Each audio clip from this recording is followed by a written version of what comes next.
Buenas, buenas, queridos amigos. Bienvenidos a un nuevo capítulo de Tertulia y Dinero, un podcast en donde tres profesionales apasionados por el mundo de los negocios conversan de manera casual acerca de temas de finanzas, economía e inversión. Hoy, el segundo capítulo, que ya son solo dos profesionales. Bueno, por razones Yo no no. entiendo. Ustedes vivían quejándose de mí, que yo que no aparecía en los capítulos y Bueno, esta temporada aquí estoy yo, no, hombre, vale, ni Shohei Ohtani bueno, está hermano. bateando, está tomando tantos turnos al Bueno, bate. pero era justo y necesario. Tenemos 11 toda esta época de temporadas anteriores estuve echando carro y ahora sí, bueno, tenía Es que verdad, es aparecer verdad, es verdad. en algún momento, ¿no?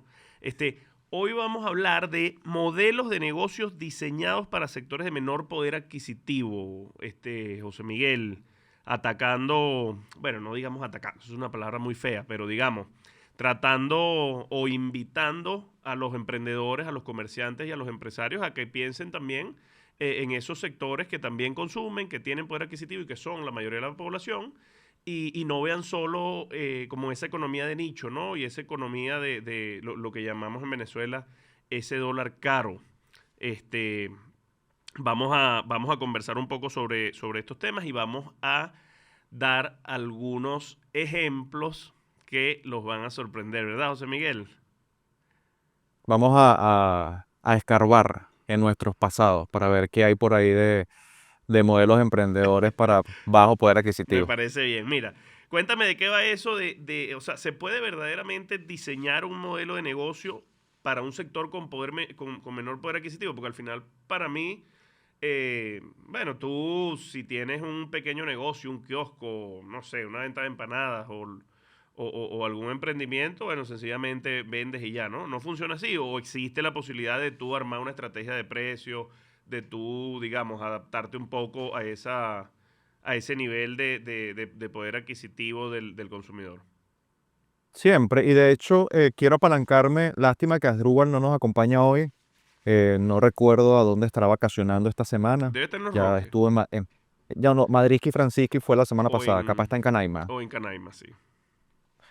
Porque él casualmente, creo que fue a inicios del año, vamos a decir la producción, a ver si copian ese link de Instagram de ese reel que él hizo sobre el oeste de Caracas. No sé si lo recuerdas, que él comentaba los modelos y qué pasa con el oeste. Todo el mundo está Creo que hablaba de enfocado en. consumidor invisible o consumidor fantasma, algo así. Era un Por ahí van los tiros. Y la reflexión era que al final, por lo menos en el caso de Caracas, que podemos decir y seguramente dibujar paralelismo con el resto de los estados y las ciudades de Venezuela, y es que la gente se enfoca en pelear por ese dólar de lujo, por ese consumidor que en teoría tiene mayor poder adquisitivo y se olvida que en Venezuela, en términos de segmentación, igual el porcentaje más grande de gente sigue siendo personas que no tienen un poder adquisitivo, dada la realidad del país, extremadamente alto, ¿no?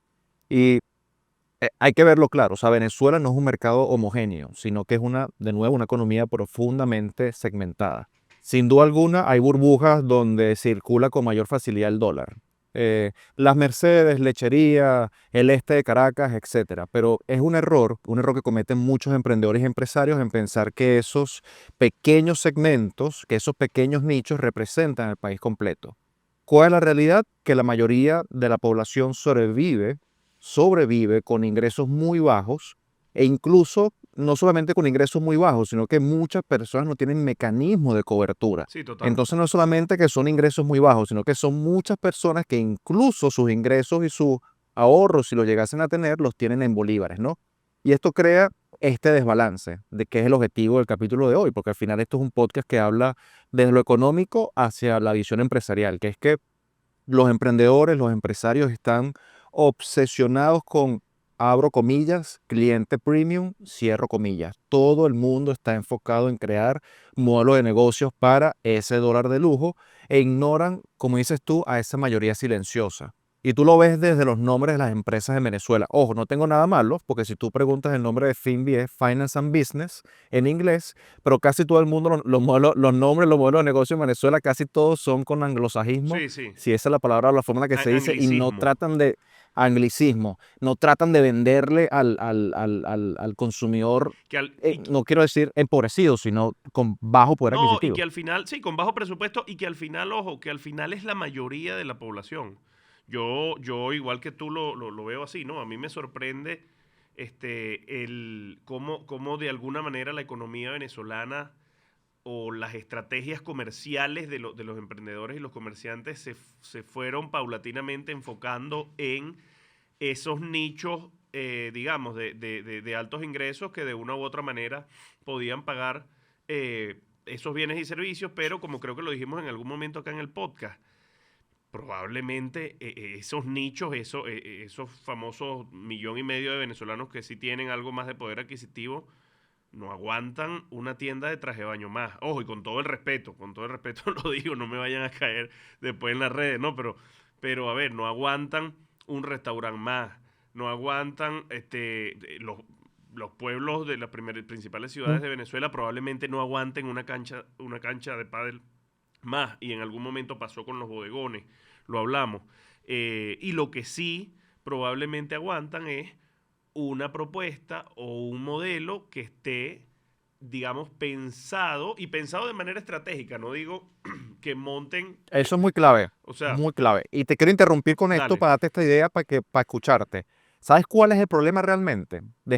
Vamos a pensar incluso, no hablemos de lo que la gente piensa que vamos a hablar. Vamos a hablar cuando el emprendedor que tiene la narrativa emprendedora sesgada del este de Caracas y piensa que ese modelo de negocio va a aplicar para sectores más generalizados desde el punto de vista de poder adquisitivo. Entonces piensan que hacer negocios en las Mercedes, en Altamira o en Lechería es lo mismo que hacer negocios en Katia, en San Félix o en el Valle.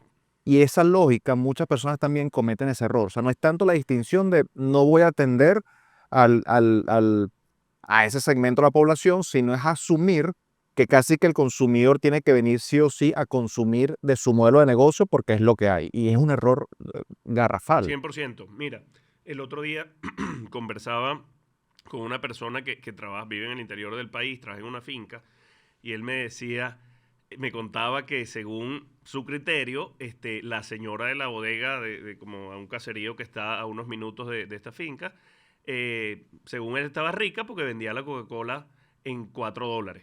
Y tenía como otras marcas un poco más baratas, pero que eso era muy caro y que al final era como usurera, ¿no?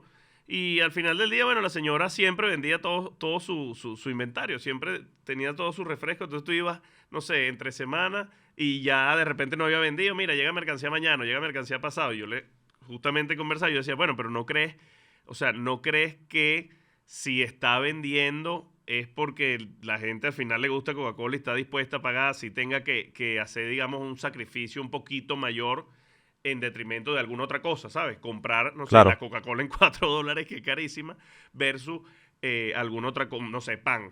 Típico que, yo no sé si tú cuando trabajabas en Taladro sucedía, pero el famoso, Por supuesto, por hermano, el supuesto. famoso pan dulce con refresco a las 5 de la tarde. Eso es un reloj en esas macollas de allá de Morichal y Sí. de Distritos Unidos. Pero bueno, no me voy a desviar, ok. Y ojo, ojo, antes de que vuelvas y encauce, esa es la gran explicación de utilidad marginal. Lo que vale un pedazo de pan dulce con una Coca-Cola fría 5 de la metido tarde. en Morichal, hermano, no es $4, eran $20 y era lo que había, hermano, y la gente lo pagaba porque al final es eso, ¿no?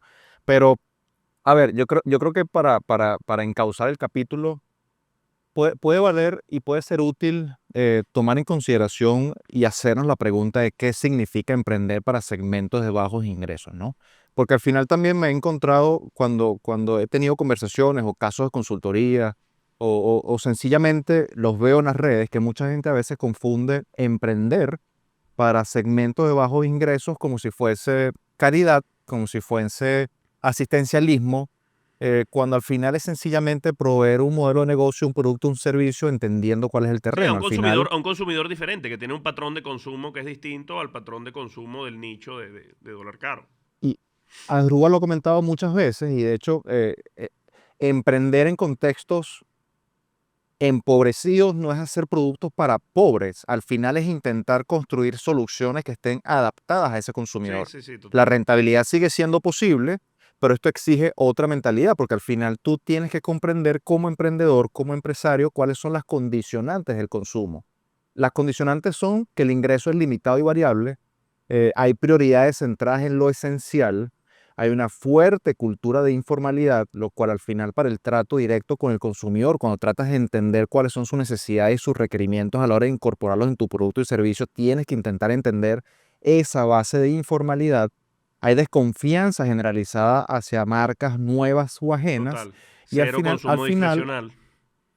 y hay una valoración distinta de lo que es el lujo o es el prestigio. Y creo que estas consideraciones al final son clave para cualquier persona que quiera hacer negocio en Venezuela y que esté pensando contraintuitivamente hablando, bueno, no voy a pelear por ese dólar de lujo, no voy a montar otra cancha de pádel, no voy a montar otra tienda de traje de baño, no, etcétera, y voy a intentar enfocarme en proveer un producto, un servicio para esa mayoría de la población que si bien tiene poder adquisitivo bastante restringido, igual demanda productos y servicios.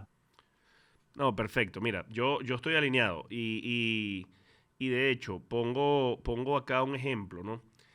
Yo estuve, de hecho, regresé a Caracas, llegué hace un par de horas al momento que grabamos este capítulo. Vengo llegando de viaje, estuve en el interior del país y me comentaba una señora, le preguntaba, mira, ¿cómo están las cosas por aquí? Estuve en un campo petrolero, entendiendo, revisando, ¿no? De un cliente, una operación allá, y le preguntaba, mira, ¿cómo van las cosas por aquí? ¿Cómo, en comparación a un año, cómo tú lo ves? Y ella me contaba que bueno, ha caído un poco la actividad en comparación a lo que fue el año pasado, ¿no? Recordemos que el año pasado, al menos a principios, hubo todo un boom porque veníamos de la licencia otorgada el año anterior, pero ella me decía que el principal problema no era tanto la actividad, ¿ok? Alrededor de la zona, sino que no había como opciones. Esta señora es de la zona, ¿ok? Tiene como una especie de posada y atiende llegan como trabajadores del área, alquila habitaciones, es como una especie de hotel. Eh, y ella me decía, por ejemplo, si tú quieres ir a este campo y, no sé, comer en un restaurante, sí, no hay restaurantes, hay dos puestos que, bueno, hacen comida y hacen comida o sirven comida a ciertas horas. Entonces, no es como que hay verdaderamente una opción para tú decidir entre una cosa u otra. Es sencillo. Es, mira, no sé, a las 3 de la tarde se pone comida y si están aquí fino, cuesta, no sé, 6 7 dólares y si no, no. Y, y yo estoy seguro que eso, porque bueno, en mi caso particular lo estoy contando, pero estoy seguro que alrededor del país es igual. Existen casos de ese tipo. Yo estuve en el Tigre el día de ayer y honestamente para el movimiento, por supuesto, me van a decir, bueno, pero el país, la economía cayó, no sé qué, no hay movimiento. Por supuesto, si tu punto de comparación es lo que era hace 15 20 años, no hay nada de movimiento. Pero para la actividad en términos relativos que todavía sigue teniendo la ciudad, no hay opciones de comer, no hay opciones de centros comerciales, digamos, que se adapten a la cantidad de probablemente demandantes de bienes y servicios. Y eso es algo que yo creo, una opinión muy personal, no depende tanto no sé, de políticas públicas o de algún marco regulatorio, sino más bien de la espontaneidad del sector privado, ¿sabes? Es un sector privado que, en mi opinión, y ojo, hablo desde el sector privado local, no estamos hablando aquí de una estrategia comercial corporativa de la casa matriz aplicada a un país o a una jurisdicción, sino a nivel local, algo muy empírico, ¿no? Tiene de cierta forma como una desconexión con lo que la gente necesita o con lo que están demandando las personas. Ese, desde el punto de vista, digamos, una mala experiencia, ¿no? Ahora, por el contrario, una buena experiencia me pasó en Anaco. Fui a un restaurante de sushi, bueno, no sé si hay otro en el pueblo, pero magnífico, y me sorprendió el nivel de precios y el nivel de atención de la gente porque no lo esperaba. Al final del día, las veces que voy al pueblo, voy a este sitio y como ahí y siempre está full, los precios son bastante competitivos, el producto es buenísimo y era algo que honestamente no me lo esperaba, pero cuando empiezo a entender un poco más de qué va la cosa, esta gente manda a hacer la papelería como muy específica de su menú y su portafolio de productos o de platos, no sé, por así decirlo, lo manda a hacer en el extranjero con unos colores específicos, con una calidad premium. El salmón no se lo compran a un proveedor local, sino que lo importan ellos mismos. O sea, una cantidad de cosas que yo dije, wow, no pensé que para este volumen o sea, ibas a tener un negocio, un pequeño negocio como este, haciendo las cosas de manera tan estratégica. Bueno, lo cierto es que al final los resultados están ahí y los tipos les está yendo buenísimo en un nichito. O sea, probablemente Anaco pueda tener, no sé, 25.000 o 30.000 personas, quizás menos. Y, y bueno, está caminando, ¿me entiendes? El negocio está vendiendo en medio de una crisis sin precedentes. Entonces, creo que por ahí va la cosa. Al Y final, es muy interesante y lo creo. Voy a apalancarme en tu historia porque al final tampoco quiero que el capítulo suene a qué fácil es emprender en Venezuela, todo todo lo el mundo le vende contrario. al caro, o sea, agarra y construye un modelo de negocio para el otro segmento y listo, resolviste la ecuación. No es así. De hecho, la narrativa, nuestros puntos de vista vienen también contrastados con lo que ha sido nuestra experiencia, no solamente como emprendedores y como consultores, sino también como venezolanos que consume en el país, ¿no?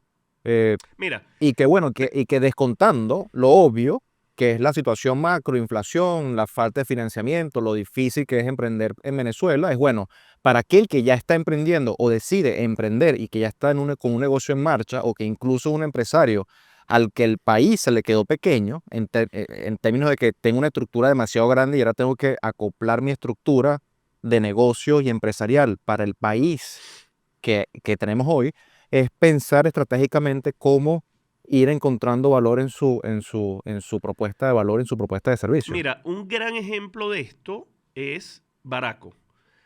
Baraco, y ojo, lo digo muy honestamente, más allá digamos, del patrocinio al podcast, que ha sido de verdad magnífico. O sea, siempre lo Y decimos. ojo, y te interrumpo, estoy como Asdrúbal, pero lo tengo que decir. No, ya yo me acostumbré a que me Eh, interrumpieran en este eh, podcast durante más de 10 y, temporadas. y, y digo lo Asdrúbal porque la gente siempre dice Asdrúbal vive interrumpiendo a Jesús, no lo deja hablar. Pero es No, que bueno, ya yo me acostumbré. temporada número 12 llegó Baraco como patrocinador, pero las temporadas de la 1 a la 11 era cultura y tradición. Terminó un capítulo de Tertulia de Dinero e irnos a comer a Baraco sin que fuesen patrocinadores del podcast. Claro, O no, sea, pero ahí iba. O sea, lo que te iba a decir es, antes de que fuera patrocinador, cuando tú pensabas en un sitio de carnes, bueno, bonito, barato, y tienes, o sea, no te viene a la mente nada, estás indeciso, Baraco siempre es la opción. Entonces, al final, esto es una combinación de buena comida, buen servicio y una propuesta gastronómica diseñada para distintos targets. ¿Sabes? Tú puedes comer parrilla y carne guayú o puedes comer carne nacional y es igual de buena ¿sabes? Puedes este, ir, cenar, almorzar, lo que sea, y al final tienes la opción y creo que es lo más importante, ¿no? Y se compagina, está alineado con lo que venimos conversando. Ibas a decir, José Miguel, ibas a comentar algo sobre un emprendimiento que tuviste en Monagas hace unos años. Cuéntame más de qué va eso, yo no quiero adelantar más nada y quisiera más bien que te explayes. mira, esto es una curiosidad. Casualmente antes de grabar el capítulo, Jesús y yo estamos conversando sobre qué hablar, temas de emprendimiento, dónde nos apalancamos, historias, etcétera. Y yo le dije, mira, capaz una historia que puede conectar con la gente que está emprendiendo con pocos recursos es cuando yo emprendí vendiendo carne en Maturín, que luego se convirtió en un modelo de negocio súper bien interesante que se llamó Pasapalos Maturín.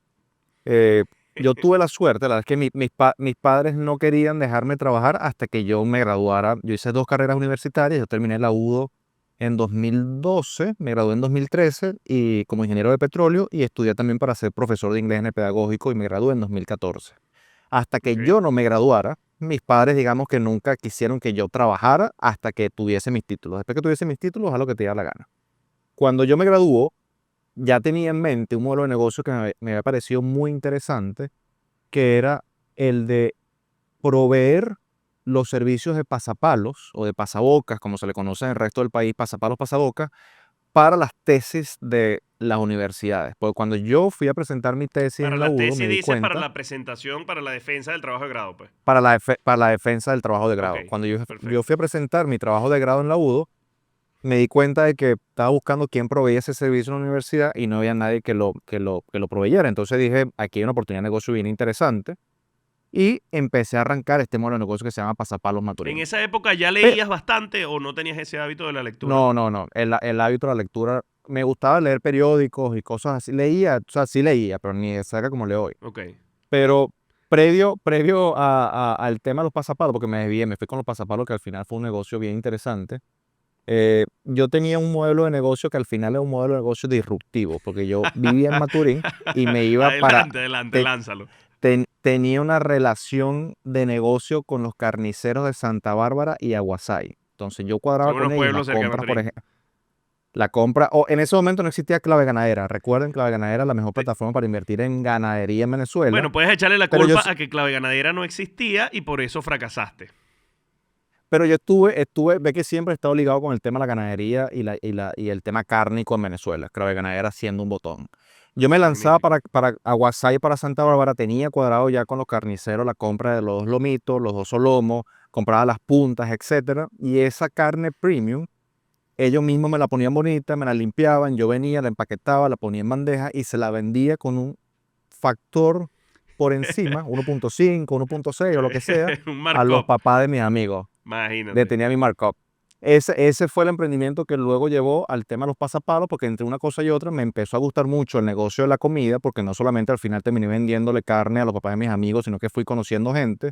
Y cuando vi la oportunidad presentando mi tesis de grado y entendí que había una oportunidad también para proveer servicios de pasapalos en fiestas de Maturín, tuvimos un negocio súper interesante que creció muchísimo. Y de hecho te digo, yo rechacé trabajar en Baker Hughes como mood logger porque hacía mucho más plata vendiendo pasapalos un fin de semana lo que me pagaba la No petrolera te, en un no, mes. Y mi mamá me iba a asesinar. No entendía, pero no lo dudo. capitalista siempre. Algo parecido me pasó, pero bueno, por supuesto, ya teníamos todo ese tema de las distorsiones entre los salarios y opciones laborales versus el emprendimiento, ¿no? Por así decirlo. Mira, Faría, una pregunta. ¿Y esa carne y esos pasapalos, tú tenías punto o todo era por transferencia o efectivo? Cuéntame a ver. Todo en ese momento era efectivo, hermano. Efectivo o transferencia. Porque todavía no estaba de pago móvil O en sea, no, esa época y un punto de Van Plus en aquel momento no te hubiese ayudado como lo que te puede eh, ayudar hoy. no estuviese aquí en Estados Unidos como consultor, tuviese mi negocio cárnico en Venezuela si hubiese tenido esas herramientas para apalancarme de cobro. Qué buen cuento, vale, qué cosa. Mira, no, yo creo que el capítulo va, y esto lo quisiera como aclarar, ser explícito, ¿no? No estamos diciendo, como dijo Farías hace un rato, que en Venezuela es una maravilla para digamos, el entorno de negocios. Por supuesto que no. Conocemos las dificultades de la economía, conocemos las dificultades en temas de entorno. Pero al final del día, lo que siempre hemos dicho en todas estas temporadas de Tertulia y Dinero, hay distorsiones, hay espacios, ¿no? O loopholes, y esos espacios terminan siendo llenados y capitalizados por aquellos que estén dispuestos Tal a cual. preparar una propuesta comercial, bien sea de bienes o de servicios, para aquellos potenciales clientes que van a demandar esos bienes y servicios. Esto sin complejos, sin matices políticos, sin pesimismo, sino al final, bueno, haciendo match de una oferta buena, estratégica, bien posicionada y dirigida contra la demanda, que al final la demanda está ahí. Con todo lo que Yo cayó que, la economía de Venezuela, hemos visto tal que al cual. final siguen habiendo como segmentos que demandan, ¿no? Esos bienes y servicios. Eso no es una opinión, eso es un hecho. Y yo creo que puede ser útil para hacer el cierre del capítulo, capaz pensar en cuáles son esas fallas que se cometen, capaz para que sea útil y las personas, más allá de llevarse el cuento de que emprendí con un modelo de pasapalos y de tu experiencia comiendo sushi en Anaco, capaz pensar en cuáles son las fallas que capaz ellos puedan verse reflejados y que yo como emprendedor y como consultor he visto, ¿no? creo que uno, y esto aplica tanto si quieres un modelo de negocio en una zona cara, en Lechería o en Las Mercedes, o si lo quieres en el Valle o en San Félix. Diseñar desde la oficina y no desde la calle. Eso ocurre 8 de 10 veces. Sí, Modelo de negocio que no se valida en el terreno, productos que resuelven problemas imaginarios, no reales. Hace como 2, 3 semanas dimos como píldora el libro de Clayton Christensen de Competing Against Luck. Creo que es el título en español, en inglés. Eh, Al final es jobs to be done, es ponerte en sí, la mente del total. problema que estás Trabajo. intentando solucionar. Otro, y este problema es clave, creer que calidad es sinónimo de sofisticación, creer que calidad es igual al O lujo. de un precio Y es alto. y totalmente eso es la antítesis de puede que sí, y se absorbe como si fuese algo siempre calidad, es algo caro. Pero la verdad es que para estos segmentos calidad puede ser algo que funcione, algo que dure, algo que esté disponible, pero sobre todo algo que no falle. O sea, las personas valoran, y no quiero decir que las personas que tengan poder adquisitivo más alto no lo hagan, pero a alguien que le duele mucho más su bolsillo, que toma una decisión de compra, de consumo mucho más apretada, el hecho de que algo que funcione, que dure y que no falle es extremadamente importante. Sí, Desde el que sea punto de vista del modelo de confiable. negocio, desde el punto de vista del modelo de negocio, hay que entender que esto es un modelo de negocio que se tiene que construir eh, no pensando en márgenes altos, hay que pensar en volumen. Y este es otro gran error. La gente quiere meterte un margen alto en un producto, un segmento, una población que no pueda absorberte ese margen, cuando aquí el modelo de negocio seguramente es un modelo mucho más apropiado para volumen. Quien rota más, gana más rápido, no quien se posiciona como premium, puede ser una elección. Y por último, es comunicar vamos a decir, comunicar con códigos que no conectan. Y el marketing aquí es extremadamente importante. Hay gente que monta un modelo de negocio en el oeste de Caracas y utiliza lenguaje muy técnico o aspiracional que genera rechazo o utiliza canales equivocados. No, estoy vendiendo en Quinta Crespo y estoy intentando posicionarme por redes sociales, Sí, sin presencia X. física, sin voz comunitaria, sin entender verdaderamente dónde está el consumidor que en teoría tú estás intentando atacar. Y esas cositas pueden ser útiles para los emprendedores en este sentido. Mira, hago un último comentario con respecto a lo que hablabas del tema de los márgenes, porque quisiera como complementar un poquito, ¿no? Eso es importantísimo, definir si tu negocio es de margen o es un negocio de volumen y saber leer también cómo la volumetría de cualquier negocio puede ayudarte a maximizar utilidad o a minimizarlo o te castiga, ¿no? Esa utilidad. ¿Y por qué digo esto? Porque muchas veces hacemos el análisis, y esto pasa mucho en los comerciantes, en los pequeños negocios, hacemos el análisis, lo que llamamos el análisis de precio unitario, ¿no? Por poner un Ajá. ejemplo, ¿cuánto me cuesta hacer una empanada? No sé, la harina tanto, eso con eso hago tantas empanadas, cuánto. Entonces, al final, tú quieres un margen de 30%, terminas multiplicándole ese margen. Pero al final del día, en la medida que tú tienes más volumen de ventas, tú amortizas mucho mejor esos costos que son fijos, ¿no? El alquiler del local, no sé, el wifi, etcétera. Si tú amortizas mejor esos costos fijos, quiere decir que en la medida que tú tengas más volumen, más allá que el análisis de precio unitario no te dé el margen que tú quieres, tienes más probabilidades de terminar alcanzando esa rentabilidad. Es un tema de eficiencia, ¿no? Del modelo. Y ojo, esto existen algunos casos donde tú no deberías, coño de la madre, decía que en la medida que se amorticen mejor los costos fijos, independientemente de que ese análisis de precio unitario no luzca tan atractivo, ¿no? Como precio unitario, tú vas a tener más probabilidades de potenciar esa rentabilidad. Entonces, es algo que yo creo que complementa lo que tú venías diciendo, José Miguel, porque la gente no se enfoca. Al final la gente lo que dice es, bueno, si no me da lo que yo aspiro o no me da lo que yo creo, vender 2 empanadas o vender 1000 es lo mismo. Y la verdad es que no. Esa es parte de la estrategia y ese es uno de los value drivers de diseñar modelos de negocios para cierto target de nivel de ingresos o de poder adquisitivo. Claro, 100%. Y me pone a pensar también, Ya hemos dicho, lo que pasa es que a nosotros nos gusta guindarnos cuando no estás Drupal, ¿vale? La semana pasada nos guindamos y esta semana también. Pero estaba pensando parece mentira, pero estaba pensando en Alfa Publicidad. Primero porque es uno de nuestros patrocinadores. Y Mira, segundo, yo quería mandar a hacer un material con los logos de Tertulia. ¿Te acuerdas que Asdrúbal en las primeras temporadas no nos dejaba? Pero yo creo que ya lo voy a hacer. Voy a contactar a la gente de definitivamente. Alfa No, yo y sigo pensando que ese objetivo de poner más bonito el estudio, apalancándonos en ellos, que tienen todas esas artes y las letras corpóreas y son expertos también en todo el tema de luces LED, e incluso nos pueden ayudar con la mesa del podcast.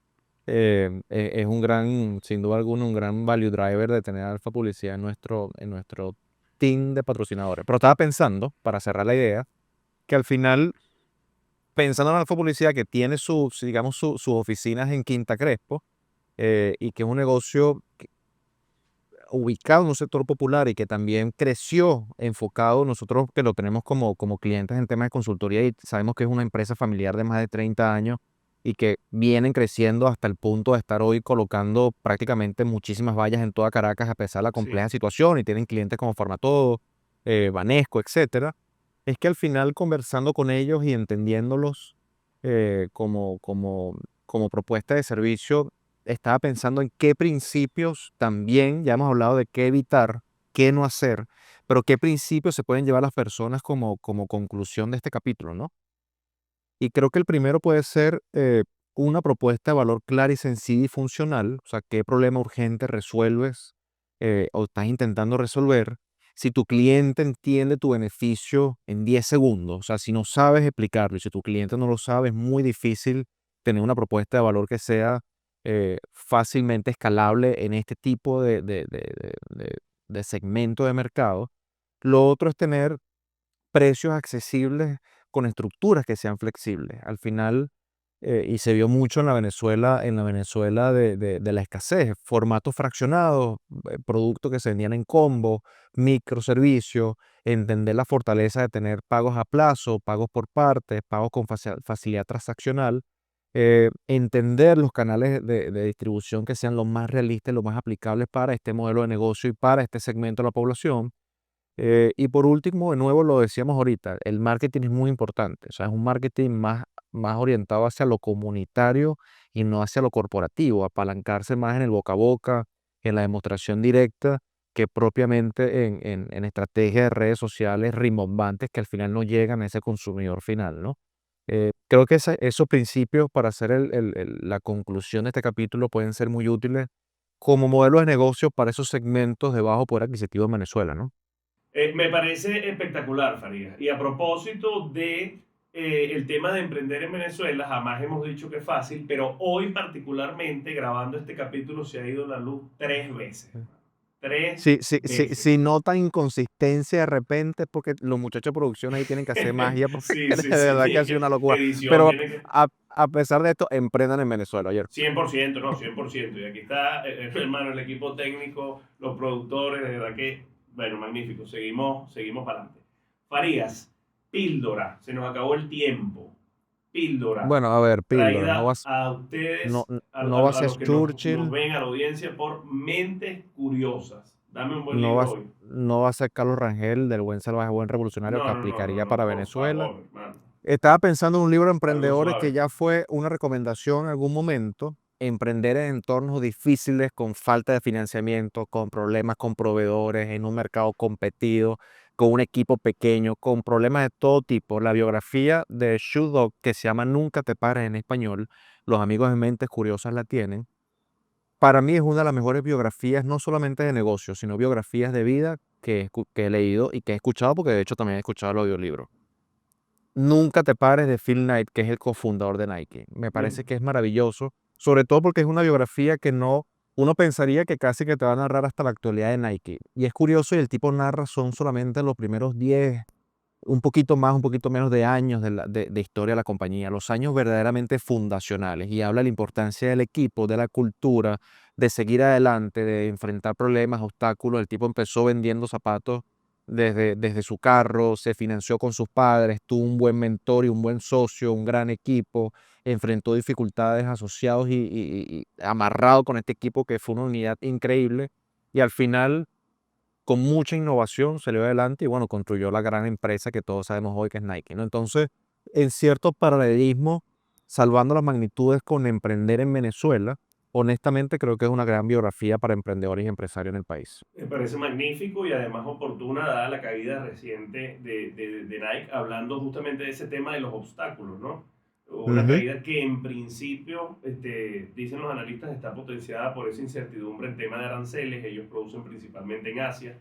Eh, entonces, bueno, gracias José Miguel por la píldora. Mira, te comento una cosa y se lo comento a la audiencia. Estamos revisando con el equipo de producción y también nosotros los comentarios de toda la temporada en el capítulo, en el canal de YouTube, y vamos a elegir algunos comentarios que vamos a estar respondiendo y sobre los que vamos a estar conversando en el cierre de temporada, en el capítulo 10 de esta temporada para que lo tengas en mente, José Entonces Miguel. los invitamos a comentar, a dejar preguntas, dudas, interrogantes en este capítulo, en los capítulos pasados, porque la semana que viene vamos a recoger las mejores preguntas interrogantes y vamos a tener un capítulo solamente de preguntas y respuestas para el cierre de la temporada.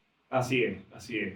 Entonces, nada, magnífico. José Miguel, nos vamos. Hoy no vamos a dar nuestras redes sociales, pero sí les quisiéramos preguntar, además de invitarlos, ¿no? A que se suscriban y a que comenten en el canal y también en la cuenta de Instagram y de X. eh, queremos revivir, José Miguel, la propuesta aquella del Patreon que teníamos. En algún momento intentamos el proyecto, en aquel tiempo no funcionó, pero nos gustaría saber qué opinan, si estarían dispuestos digamos, a acceder a capítulos exclusivos, a contenido exclusivo de Tertulia y Dinero, a bloopers, a cuentos, tanto de inversiones como de nuestra vida personal. Déjennos en los comentarios y bueno, los invitamos a que participen. Por mi parte, encantado de grabar un nuevo capítulo de Tertulia y Dinero. Y nos vemos pronto antes de que se vuelva a ir la luz. Los queremos mucho. Chao, chao. Esto fue Tertulia y Dinero, un podcast donde tres profesionales apasionados por el mundo de los negocios conversan de manera casual acerca de temas de finanzas, inversión y economía. Chao, chao. Chao, chao. Carga, pareciera